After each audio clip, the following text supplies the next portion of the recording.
Thousands Like Us, we worked with the Big Issue in Glasgow. I managed to get some money out of the European Union, Youth for Europe programme.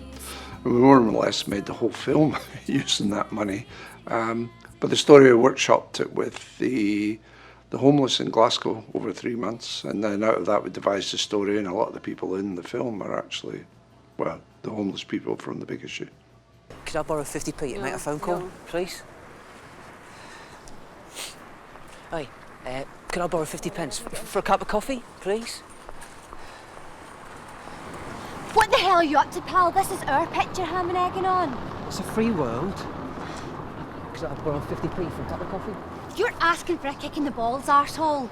I made a list of 3 things that I thought would be relevant for the time, and then we picked homelessness. It's still pretty relevant today. Actually, I think it's worse than it was in 1999 when we made the film. Being in Glasgow, a lot of homelessness, it just seemed to be an issue that was worth writing about. They always say, write about what you know.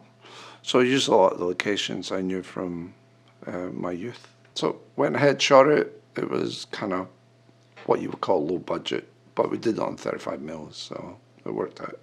Most of the actors in that film were first timers, you know. And yeah, it's always interesting working with first timers. Remember, that was my first feature, so in some ways I was a first timer, even though I'd worked in theatre for years and done short films and stuff like that. We're all free, can't you see? You can love your will, so you can love.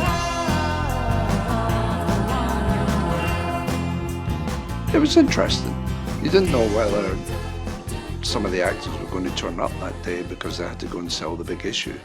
So they got free copies of the Big Issue if they turned up. It was a kind of an incentive for them. Most of them were fine though. Most of them wanted to be in the film. They wanted to tell their story.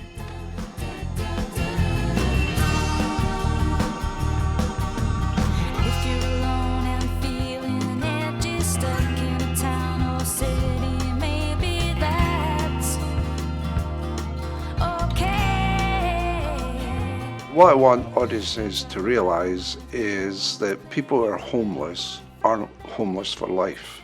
Okay, some of them maybe die from drug overdose or alcoholism or whatever, but the majority have been put in that circumstance by things beyond their control or their own emotional behaviour.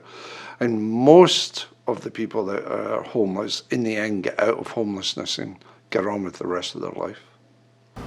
Can't believe this is happening to me. Get real. Living on the streets is a way of life for thousands like us.